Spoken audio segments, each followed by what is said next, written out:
1984년 1월 6일 대전에서 과거에로의 도피. 인체의 해부는 원숭이의 신체 구조를 이해하는 실마리를 제공한다. 이것은 역사 연구에 있어서 유명한 현재주의의 표제입니다. 현재의 관심과 갈등을 과거에 투영함으로써 일단 완성되고 끝마쳐진 것으로 치부되었던 과거를 그 치력의 망각으로부터 현재의 갈등과 싸움의 현장으로 이끌어내자는 역사인식의 능동성을 상징하는 것입니다. 이러한 역사인식의 방법은 자주 지적되어 온 바와 같이 주관주의의 오류에 빠지기 쉽고 따라서 진실성이 유용성으로 흘러버릴 위험을 안고 있음이 사실입니다. 그러나 이러한 위험을 경계하고 있는 한 우리는 이 현재주의의 정신으로부터 주체적 능동성이라는 귀중한 교훈을 얻을 수 있으며 이러한 교훈은 비단 역사 연구에 있어서 뿐만 아니라 한 사람의 평범한 개인이 자신의 인생을 정돈함에 있어도 훌륭한 생활 철학이 된다고 생각합니다. 특히 징역사례와 같이 과거가 무슨 업이 되어 현재의 모든 가능성을 덮어 누르고 있는 경우 이 인식에 있어서의 능동성은 훨씬 더 적극적인 의미를 띠는 것이라 생각됩니다. 과거를 돌이켜보는 행위가 어쩌면 신대륙을 재발견하는 도로 같기도 하고 자칫 노인들의 회고벽으로 격이 떨어질 우려도 없지 않으나 앞날을 겨냥하는 적극적 체계 속에서 이를 재조명하는 과거의 추체험은 과거를 새로이 발굴하고 종전의 의미를 뒤바꿔 놓음으로써 단순한 온고의 의미를 넘어서 자유와 해방의 의미마저 띠게 되는 것이라 믿습니다. 그러나 과거를 다시 체험하고 그 뜻을 파헤치다가도 이를 도리어 그르치는 예를 허다히 봅니다. 우리는 참회록이라는 지극히 겸손한 명칭에도 불구하고 정신의 오만으로 가득 찬 저서들을 자주 만나게 됩니다.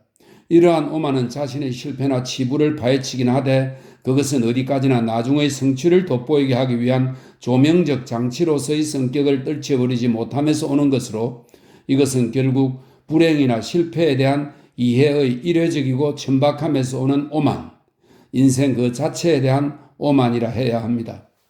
그리고 우리는 과거 쪽에 마음을 너무 많이 할애함으로써 현재의 갈등과 쟁투가 그 전진적 몸부림을 멈추고 거꾸로 과거에로 도피해버리는 예를 많이 봅니다. 과거에로의 도피는 한마디로 패배이며 패배가 주는 약간의 안식에 귀의하여 과거의 예종, 숙명론적 굴레를 스스로 만드는 행위입니다. 나는 이 숱한 문제들과 정면대기라는 긴긴 겨울밤을 좋아합니다. 꽁꽁 얼어붙은 하늘을 치달리는 잡념을 다듬고 간추려서 어린 시절부터 지금에 이르기까지 내가 겪었던 하나하나의 일들과 만나고 헤어진 모든 사람들의 의미를 세세히 점검하는 겨울밤을 좋아합니다. 까맣게 잊어버렸던 일들을 건져내기도 하고 사소한 일에 담겨있는 의외로 큰 의미에 놀라기도 하고 극히 개인적인 사건으로 알았던 일에서 넘치는 사회적 의미를 발견하기도 하고 심지어는 만나고 헤어진다는 일이 정반대의 의미로 남아있는 경우도 없지 않아 새삼 놀람을 금치 못할 때도 있습니다. 그리고 이러한 모든 것에서 만나는 것은 매양 나 자신의 이러저러한 모습입니다. 바로 이 점에서 이러한 겨울밤의 사색은 손시린 겨울 빨래처럼 마음 내키지 않는 때도 있지만 이는 자기와의 대면의 시간이며 자기 해방의 시간이기 때문에 소중히 다스리지 않을 수 없는 일이라 생각합니다. 과거를 파헤치지 않고 어찌 그 완고한 정지를 일으켜 세울 수 있으며 과거를 일으켜 세워 끌리지 않고 어찌 그 중앙에서 자유로울 수 있으며 과거로부터 자유롭지 않고서 어찌 새로운 것으로 나아갈 수 있으랴 싶습니다. 지난번 집에 잠시 들렀을 때 바쁘고 경황 없어서 아무 이야기도 나누지 못하고 말았습니다. 개수님과는 언젠가는 좋은 말동무가 되리라고 믿고 있습니다. 그리고 편지에 쓰신 떡국도 머지않아 먹을 수 있으리라고 믿고 있습니다. 새해에는 간해에 좋은 일 있기를 빕니다. 1984년 3월 15일 대전에서 수만 잠 묻히고 묻힌 이 땅에 이삿짐 싸느라고 한창입니다. 일도 많거니와 주변도 어수선합니다. 자기 짐이 많은 사람은 남의 일손을 도울 겨를이 없습니다. 많이 가진 사람은 도리어 적게 가진 사람의 도움을 받습니다. 언제나 그렇듯이 빈손이 일손입니다. 적게 가지고 살기 위해서는 아낌없이 버려야 하는데 작은 것 하나 버리는데도 매우 큰 용기가 필요합니다. 나는 최소한의 것으로 살아가려고 하고 있습니다. 그러나 식기 3개, 칫솔, 수건, 젓가락 각 1개만으로 징역을 살아가는 용기 있는 사람들을 생각하면 비록 무기징역을 핑계 삼는다 하더라도 아직 더 버려야 합니다. 용기는 선택이며 선택은 골라서 취하는 것이 아니라 어느 한쪽을 버리는 일이라 생각합니다. 며칠 후 마지막으로 사람이 떠나고 나면 중촌동 1번지 대전교도소의 65년 역사도 끝입니다. 짐 싸 붙이고 난 뒤의 횡댕그렁한 거실, 운동장에 서면 훌훌 털어버리고 집에 돌아가는 것도 아닌데 나는 어쩐 일인지 마음 홀가분하고 즐거워집니다. 야, 거기 화단자리 밟지 마라. 이제 이사 갈 텐데 어때? 아니야, 우리가 떠나고 난 뒤 이곳에 꽃이 피게 해야지. 수만 잠 묻히고 묻힌 이 땅에 필시 빛나는 꽃 피어나리라 믿습니다. 중촌동 교도소에서 쓰는 마지막 편지입니다. 1984년 5월 7일 대전에서 타락의 노르마. 옛날의 귀부인들은 노예가 있는 옆에서 서슴없이 옷을 갈아입었답니다. 옆에 아무것도 없는 것으로 치든가 고양이나 강아지가 있는 것처럼 생각했던가 봅니다. 그러나 당시의 노예들은 생각마저 묶여 있어서 제대로 바라보지도 못하였으리라 생각됩니다. 그에 비하면 오늘의 수인들은 그 의식이 훨씬 자유롭기 때문에 많은 것을 관찰하는 셈입니다. 맨홀에서 작업 중인 인부에게 길 가는 사람들의 숨긴 곳이 노출되듯이 낮은 자리에 사는 수인들에게는 사람들의 치부를 직시할 수 있는 의외의 시각이 주어져 있습니다. 비단 다른 사람들뿐만 아니라 재소자 자신들도 징역 들어와 머리 깎고 수의로 갈아입을 때 예의, 염치, 교양 이런 것도 함께 벗어버리는 사람이 대부분입니다. 이러저러한 까닭으로 해서 우리는 사람들을 쉽게 존경하지 않습니다. 꾸민 표정, 걸친 의상은 물론 지위, 재산, 학벌, 경력 등 소위 알몸이 아닌 모든 거칠애에 대하여 지극히 냉정한 시선을 키워두고 있습니다. 인간과 그 인간이 걸치고 있는 외식을 구별하는 이 냉정한 시선은 다른 곳에서는 여간해서 얻기 어려운 하나의 통차림에 틀림없으며 그렇기 때문에 별로 가진 것이 없는 우리들에게는 귀중한 자산의 하나가 아닐 수 없습니다. 그러나 이것은 그 사람의 가장 불우한 모습과 그 사람의 가장 어두운 목소리로 그를 판단하는 것이며 자칫 사람을 판단함에 있어 가학적 악의를 드러내기 쉬우며 그러므로서 자기 자신의 결함을 합리화하려는 것입니다. 타인의 결함이 자기의 결함을 구제해 줄 수 없음에도 불구하고 사람을 그 결함에서 먼저 인식하여 비슷한 것이라도 발견되면 서둘러 안도의 심정이 되는 것은 남은 고사하고 자기 자신의 성장을 가로막는 고약한 심사가 아닐 수 없습니다. 사람의 많은 부분은 상황에 따라 굴절되어 표현되기 때문에 그때그때의 구체적인 현상을 어떤 순수한 본질에 비추어 규정하려는 태도는 이상주의적 환상이 아니면 처음부터 부정적인 결론을 의도하는 비난 그 자체라 해야 합니다. 우리가 살고 있는 징역 사례만 하더라도 거기에는 수위가 요구하는 일정한 타락의 노르마가 있습니다. 그것이 어떤 평균치이든 또는 하나의 가정치이건 이 노르마는 수위를 입은 모든 사람을 사전적으로 규정합니다. 이것은 사회가 수인들을 보는 선입관에 그치지 않고 수인들이 자기 자신을 바라보는 경우에도 작용하는 이른바 안에서도 밖에서도 벗어나기 어려운 완고한 형틀입니다. 수인들로 하여금 징역 속에서 예의나 염치를 헌옷벗듯 손쉽게 벗어버리게 하는 것도 바로 이 타락의 노르마, 즉 타락의 규범 혹은 타락의 표준이라고 말할 수 있습니다. 사람의 많은 부분이 상황에 따라 굴절되어 표현된과 동시에 반대로 상황이 사람의 많은 부분을 굴절시킨다는 사실을 수긍한다면 우리는 상황과 인간을 함께 탐해하거나 함께 용서할 수밖에 없다는 겸손한 생각을 길러야 합니다. 사람을 판단하는 것은 그 판단의 주체가 또한 사람이라는 사실이 그것을 더욱 어렵게 하고 있습니다. 사람은 누구나 자신의 처지에 눈이 달리기 마련이고 자신의 그릇만큼의 강물밖에 뜨지 못합니다. 이러한 자신의 제한성과 특수성을 올바로 깨닫지 못하는 한 자기의 생각과 견해를 넓혀 나가기는 몹시 어렵다고 생각됩니다. 징역의 이데올로기 속에 경납되어 있는 이 가학적이고 냉소적인 시각은 어떤 형태로든 청산되어야 할 징역의 응달입니다. 그러나 징역이 아니면 얻기 어려운 냉정한 시각과 그 적나라한 인간학으로 해서 기존의 도덕적 배일, 분식과 허위로부터 시원하게 벗어난 자유로운 정신은 징역의 모든 중압을 보상해주고도 남는 값진 것이 아닐 수 없습니다. 이 자유로운 정신은 달걀이 병아리를 약속하듯 새로운 것으로의 가능성을 안고 있다고 믿습니다. 나는 징역의 고유한 타락의 노르마가 부끄러운 것이기보다 오히려 쾌적한 것으로 느껴지고 우리들의 옆에서 행해지는 방략 무인의 은행이 노엽다기보다 가식 없는 실체를 보여주는 소중한 통찰로 생각됩니다. 새 교도소는 가까이 산이 있다는 사실이 커다란 구원입니다. 산의 모양도 정다울 뿐 아니라 암석과 수목이 서로 사이좋게 산을 나누어 흡사, 강류를 겸비한 군자의 풍모입니다. 더욱이 5월의 산은 어린가 바랜 듯하던 빛깔의 3, 4월 산과 달리 하루가 다르게 더해가는 실록으로 하여 바야흐로 솜에 걷어붙이고 무언가 시작하려는 듯한 활기로 가득 차 있습니다. 콘크리트 벽에 둘러싸여 있기도 하지만 더 크게는 5월의 산에 둘러싸여 있는 나에게는 과연 어떤 새로움이 싹트고 있는지 살펴보아야겠습니다. 1984년 6월 19일 대전에서 엿새간의 귀휴. 어제 저녁 두 통 한꺼번에 배달된 개수님의 편지는 나의 생각을 다시 서울로 데려갑니다. 귀휴란 돌아가 쉰다는 뜻인데도 아직 마음 편히 쉬기에는 일렀던가 봅니다. 귀휴 기간 동안 내가 해야 했던 것은 우선 엿새 동안에 지난 16년의 세월을 사는 일이었습니다. 16년 세월에 담긴 중량을 짐지는 일이며 그 세월이 핥히고 간 상처의 통증을 되살리는 일이었습니다. 그리고 만나는 모든 사람들의 시선이 향하고 있는 곳, 나 자신을 나도 또한 바라보지 않을 수 없었습니다.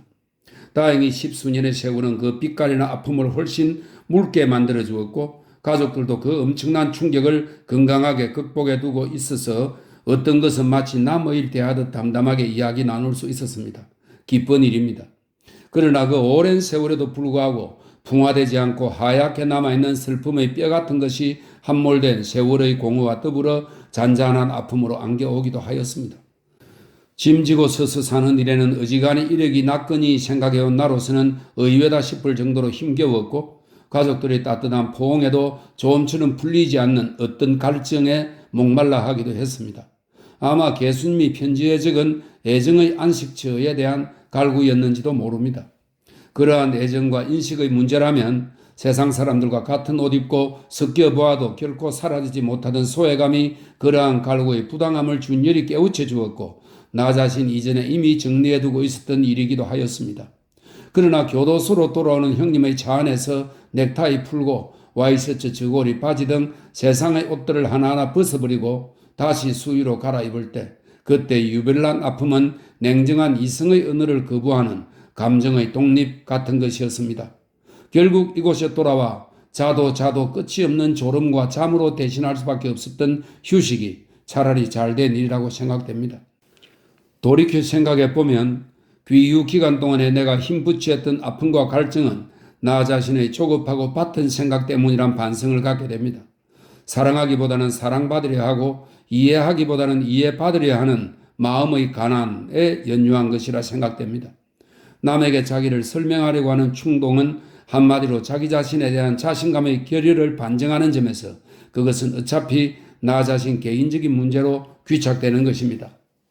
바쁜 동생의 생활 질서를 깨뜨려 놓았으면 물론 아무것도 모르는 꼬마들만 빼놓고 여러 사람들을 본의 아니게 교란하지는 않았나 무척 송구스럽습니다.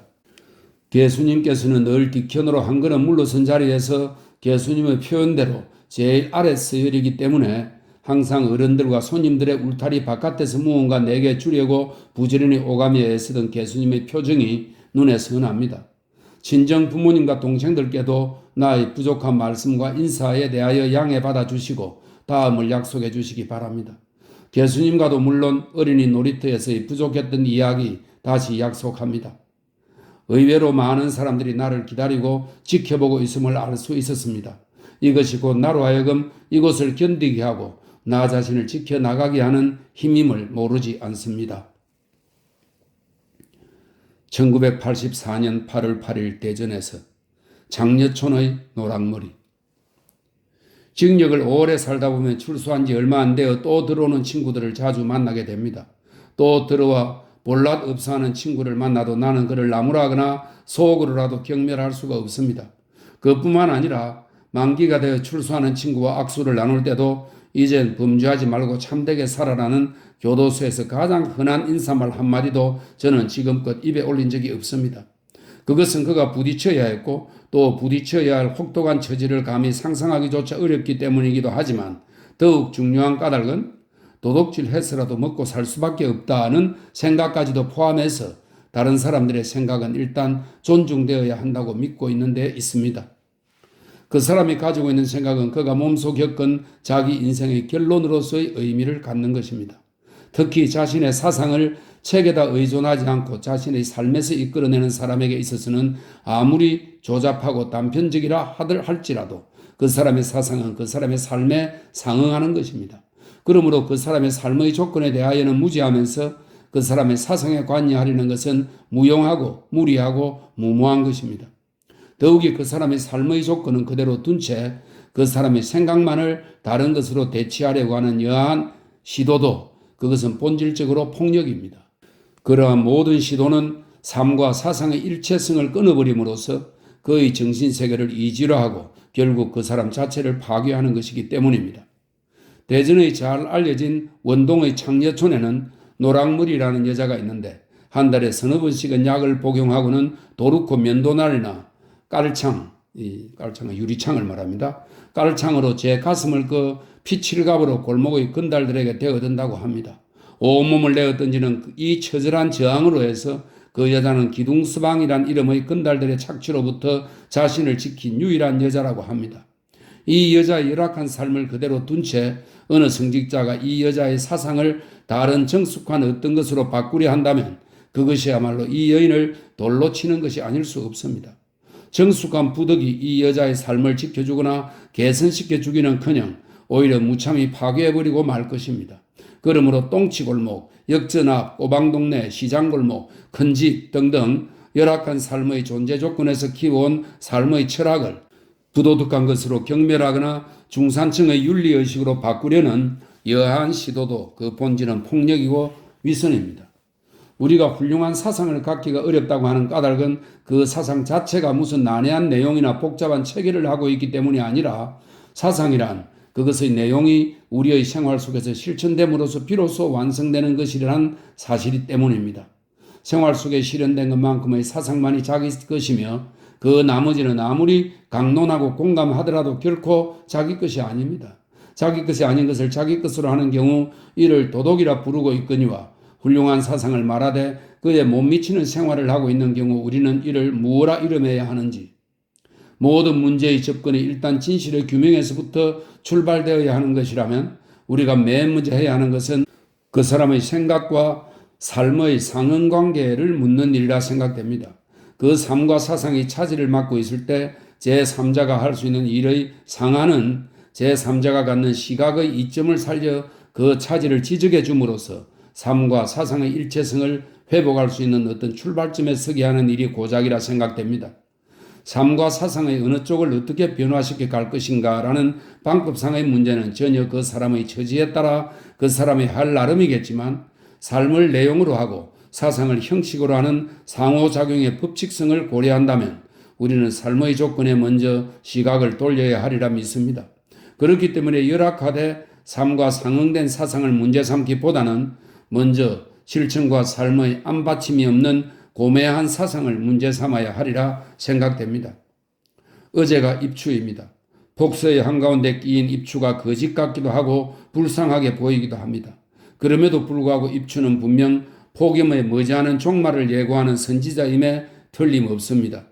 다만 모든 선지자가 그러하듯 먼저 왔음으로 해서 불쌍히 보이고 믿기지 않을 따름입니다.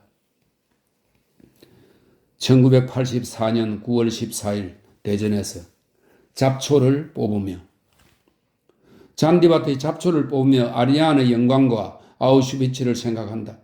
잔디만 남기고 잔디 외의 푸른 싸그리 뽑으며 남아 연방을 생각한다. 육군 사관학교를 생각한다. 그리고 운디더니의 인디언을 생각한다. 순화교육 시간에 인내 훈련 대신 잡초를 뽑는다. 잡초가 무슨 나쁜 역할을 하는지도 알지 못하면서 잔디만 남기고 잡초를 뽑는다. 도시에서 자라 아는 풀 이름 몇 개 안 되는 나는 이름도 모르는 풀을 뽑는다. 이름을 모르기 때문에 잡초가 된 풀을 뽑는다. 아무도 심어준 사람 없는 잡초를 뽑으며 벌써 씨앗까지 예비한 9월의 풀을 뽑으며 나는 생각한다. 아름다움이란 무엇인가? 생명이란 무엇인가? 잘 알고 있던 것 같은 것들이 갑자기 뜻을 잃는다. 구령에 따른 동작처럼 생각 없이 풀을 뽑는다. 썩어서 잔디의 거름이 될 풀을 뽑는다. 뽑은 잡초를 손에 쥐고 남아서 훈련받는 순화 교육생을 바라본다. 앞으로 취침, 뒤로 취침, 원산폭격, 한강철교의 순화 교육생을 바라본다. 뽑혀서 더미를 이룬 잡초 위에 뽑은 잡초를 보태며 15척 주벽을 바라본다. 주벽 바깥의 청산을 바라본다. 추석 쉬라고 보내주신 돈 잘 받았습니다. 사과, 빵, 과자 그리고 명절이라고 특별히 판매한 떡도 사고 해서 함께 사는 여러 사람들과 나누어 먹었습니다. 추석 전후에서 며칠간 까맣게 불 꺼졌던 충남방직 공장의 여공 기숙사 창문도 어제부터 일제히 불이 켜져 밤을 밝히고 있습니다. 짧은 추석이었습니다. 화용, 민용, 두용이 모두 잘 크고 간에 평안하시기 바랍니다. 1984년 11월 10일 대전에서 가을 낙수. 이번 가을에는 벼베기를 도울에 몇 차례 바깥 나들이를 하였습니다. 교도소 논에 이틀, 대민 지원으로 하루, 도합 사흘간의 가을 일을 한 셈입니다.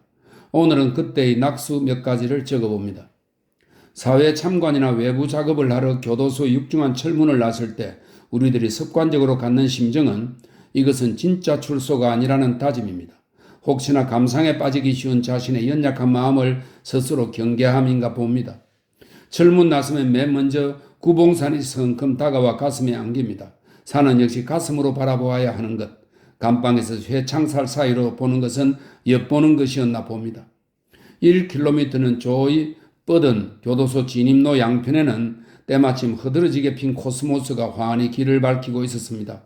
이 꽃길을 달려온 77번 버스에는 화사한 코스모스로 인해 더욱 어두워진 표정의 재소자 가족들이 내리고 있었습니다. 이젠 가족들 보고 접견오지 말라고 해야지. 아마 그들 속에 자기 가족을 세워본 누군가의 자탄이 우리들 모두의 가슴에 못이 됩니다.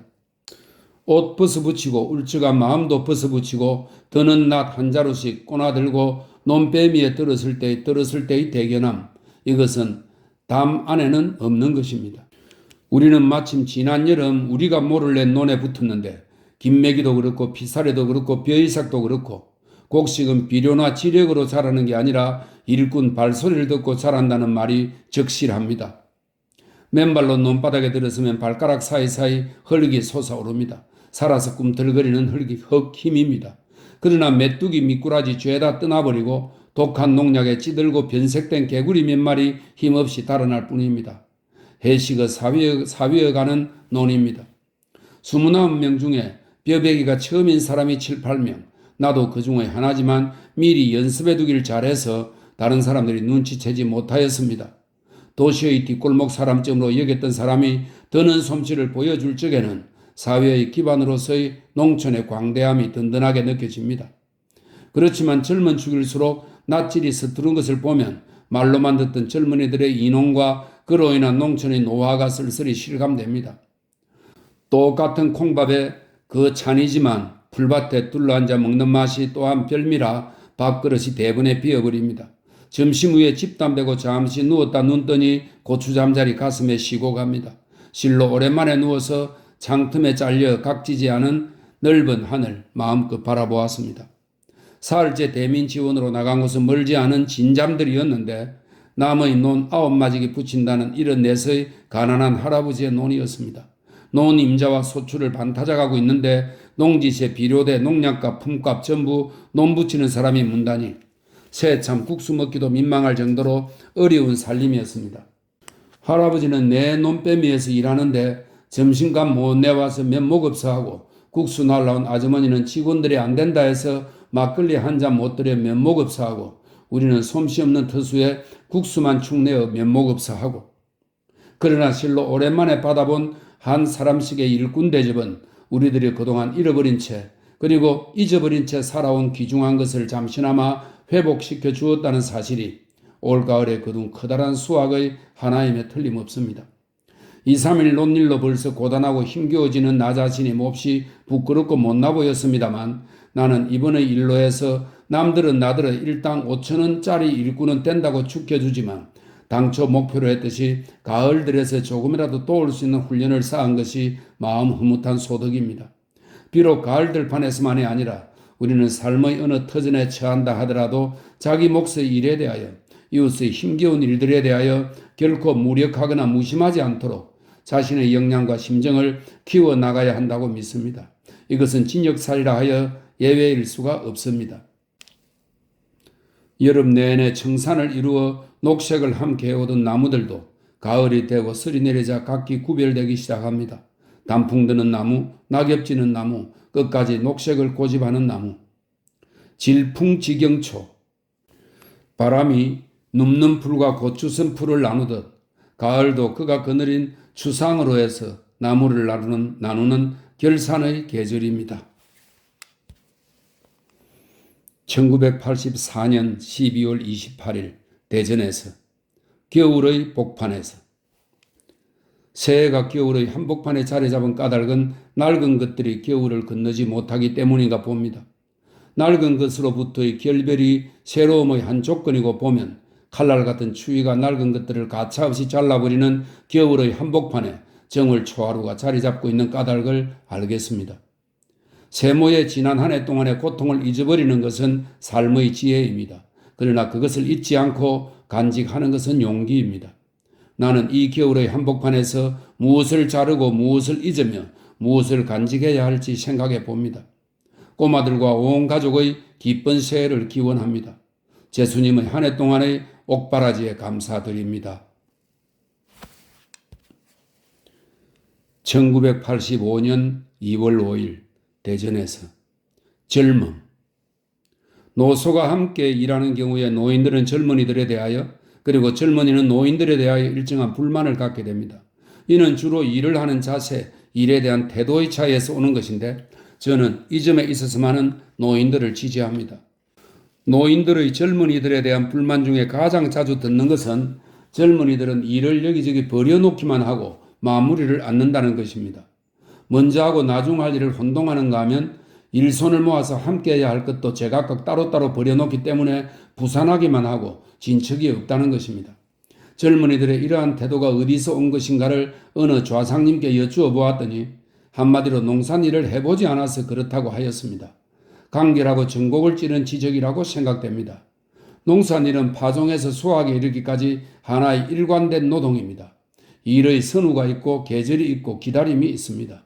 그것은 한 생명인, 이를테면 벽시의 일생이면서 그 우주입니다. 부품을 분업 생산하여 조립 완성하는 공업 노동에서는 경험할 수 없는 것을 담고 있습니다. 젊은 애들 도예지 나가서 잃는 것이 어리 한둘인가? 그 좌상님의 개탄이 저에게는 육중한 무게의 문명 비판으로 들립니다. 젊은이들은 노동을 수고로움, 즉 귀찮은 것으로 받아들이는 데 비하여 노인들은 거기에다 자신을 실현하고 생명을 키우는 높은 뜻으로 부여합니다. 요컨대 젊은이들은 노동을 소비라고 생각합니다. 시간의 소비, 에너지의 소비라고 생각하고 있습니다. 이 점에서 노동을 생산으로 인식하는 노인들의 사고와 정면에서 대립하고 있습니다. 공업노동, 분업노동의 경험은 더욱이 상품 생산, 피고용 노동인 경우 노동이 일으켜내는 생산물에 대한 종합적인 가치 인식을 가지기 어렵게 할 뿐 아니라 노동이 그 노동의 주체인 자기 자신을 성장시켜준다는 인격적 측면에 대해서는 하등의 신뢰나 실감을 주지 못하고 있는 것입니다. 이것은 그들의 열악한 현장에서 겪은 체험의 소산이겠습니다만, 이러한 태도는 1차적으로는 일 그 자체에 대한 태도로 나타나지만 그것은 동시에 일하는 사람들 간의 인간관계에 정착됨으로써 사회화되는 것입니다. 이것은 그 좌상님의 말씀처럼 젊은이들이 도예지에 나가서 잃는 것이면서 또한 우리 시대 자체가 잃어가고 있는 사회의 역사적인 문제와도 맥락이 닿아 있는 것이라 생각됩니다. 우리는 근대사의 전개 과정에서 노출된 수많은 모순을 극복하기 위하여 시도한 여러 갈래의 운동 형태를 알고 있습니다. 그리고 그 다양한 운동들이 농업 공동체 이상에 귀주하고자 하는 복고적 성격으로 해서 실패하기도 하고 과학기술의 전 스펙트럼을 회의함으로써 실패하기도 해온 사실을 알고 있습니다. 그래서 저는 젊은이들에게 농업과 노인을 배우라는 손쉬운 충고를 할 수가 없음을 느낍니다. 그러한 충고에 앞서 우리가 버려야 할 것과 받아들여야 할 것이 무엇인가에 대하여 생각해 보아야 한다고 믿습니다. 사람들로 하여금 자기 손으로 창조한 것을 자각해 하고 자기가 하고 있는 일이 어떠한 사회적 관련이 있는가, 그리고 자기의 삶이 다른 사람의 삶과 어떻게 연대되는가를 실감케 하는 부단한 계기를 생활의 현장, 그 경제 기초 위에 창조해내는 운동이야말로 민중들의 합의된 결단을 이끌어내고 지연, 혈연 또는 작업장이라는 한정된 범위를 뛰어넘어 공동의 터전을 이룩하는 길이라 생각됩니다. 그러나 막상 돌아갈 농촌도 없고 뿌리 내릴 터전도 없는 젊은이들에게 그들의 메마른 자세만을 꾸짖는다는 것은 소용없는 일일 뿐 아니라 너무나 야박한 짓이라 생각됩니다. 왜냐하면 그들 역시 피해자이기 때문입니다. 많은 노인들의 비난에도 불구하고 제가 젊은 사람들의 태도 중에서 가장 긍정적으로 받아들이고 싶은 것은 젊은 사람들은 미운 사람이 시키는 일이나 별로 의미를 느낄 수 없는 일에 대해서는 지극히 냉정한 태도를 취한다는 사실입니다. 일 그 자체에 몰입해서 무슨 일이건 일이라면 장인의 성실성을 쏟는 노인들의 이른바 무의식성에 비하면 젊은이들의 이러한 태도는 겉보기에 상당히 불성실한 인상을 주기도 하지만 그것에 담겨있는 강한 주체성은 의당 평가되어야 한다고 믿습니다. 이것은 노인들에게는 없는 탄력이며 가능성입니다. 그 실이 동남향이기 때문에 창앞에 가면 산과 언덕은 늘 그의 서북면을 제게 보여줍니다. 살록의 서북쪽에는 잔설과 음영으로 해서 겨울이 최후까지 도사리고 있습니다. 연일 계속되는 영상의 따뜻한 날씨는 산 언덕에 끈질기게 붙어있는 겨울을 큰 소리 하나 내지 않고 하나하나 녹여내고 있습니다. 어제는 밤새껏 눈을 불러 다시 겨울을 쌓아놓았습니다만 천지 가득히 다가오는 봄 기운을 어쩌지 못할 것입니다. 1985년 8월 28일 대전에서 여름 징역살이. 없는 사람이 살기는 겨울보다 여름이 낫다고 하지만 교도소의 우리들은 없이 살기는 더합니다만 차라리 겨울을 택합니다. 왜냐하면 여름 징역의 10가지, 20가지 장점을 일시에 무색게 해버리는 결정적인 사실. 여름 징역은 자기의 바로 옆 사람을 정오하게 한다는 사실 때문입니다. 모로 누워 칼잠을 자야 하는 좁은 잠자리는 옆 사람을 단지 37도의 열 덩어리로만 느끼게 합니다. 이것은 옆 사람의 체온으로 추위를 이겨나가는 겨울철의 원시적 우정과는 극명한 대조를 이루는 형벌 중의 형벌입니다. 자기의 가장 가까이에 있는 사람을 미워한다는 사실, 자기의 가장 가까이에 있는 사람으로부터 미움받는다는 사실은 매우 불행한 일입니다. 더욱이 그 미움의 원인이 자신의 고의적인 소행에서 연유된 것이 아니고 자신의 존재 그 자체 때문이라는 사실은 그 불행을 매우 절망적인 것으로 만듭니다. 그러나 무엇보다도 우리 자신을 불행하게 하는 것은 우리가 미워하는 대상이 이성적으로 옳게 파악되지 못하고 말초 감각에 의하여 그릇되게 파악되고 있다는 것, 그리고 그것을 알면서도 정오의 감정과 대상을 바로잡지 못하고 있다는 자기 혐오에 있습니다. 자기의 가장 가까운 사람을 향하여 키우는 부당한 정오는 비단 여름 잠자리에만 고유한 것이 아니라 없이 사는 사람들의 생활 도처에서 발견됩니다. 이를 두고 성급한 사람들은 없는 사람들의 도덕성의 문제로 받아들여 그 인성을 다탈해 들지도 모릅니다.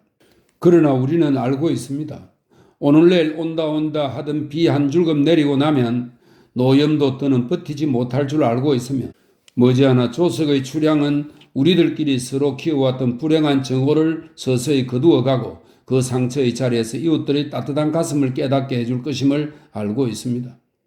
그리고 추수처럼 정갈하고 냉철한 인식을 일깨워줄 것임을 또한 알고 있습니다. 다사했던 귀후 일주일의 일들도 이 여름이 지나고 나면 아마 한 장의 명함판 사진으로 정리되리라 믿습니다. 변함없이 잘 지내고 있습니다. 친정 부모님과 동생들께도 안부 전해주시기 바랍니다. 1985년 세모의 대전에서 최후의 의미. 계주의 최종 주자가 승리의 영광을 독차지할 수 없습니다. 특히 목표가 원대한 것일수록 최후보다는 그 과정이 더욱 중요한 의미를 갖게 된다고 생각합니다. 최후란 전후로 격절된 별개의 영역으로서 우리들 앞에 나타나는 것은 아닙니다. 그것은 어떤 과정의 전부 또는 어떤 기간의 총합이란 의미로 받아들여져야 하리라 믿습니다. 18번째의 옥중 세모입니다. 천문학에 광년이란 단위가 있듯이 세상에는 1년 단위의 세모보다 훨씬 긴 무슨 단위로 인생을 살아가는 사람들이 많으리라 믿습니다. 허리띠 끌어놓고 이른바 역사를 상대하여 앉아있는 그런 넉넉하고 우둔한 마음이라면 세월을 잘게 토막내서 수많은 최후들을 만들어내려 하지 않을 것임에 틀림없습니다. 먼 곳 없이 어찌 넓을 수 있으며 기다림 없이 풀 한 폭인들 제 형상을 키울 수 있으랴 싶습니다. 한 해 동안의 옥바라지 감사드립니다. 화, 민, 두 용이 꼬마들께도 새해 인사 전해주시기 바랍니다.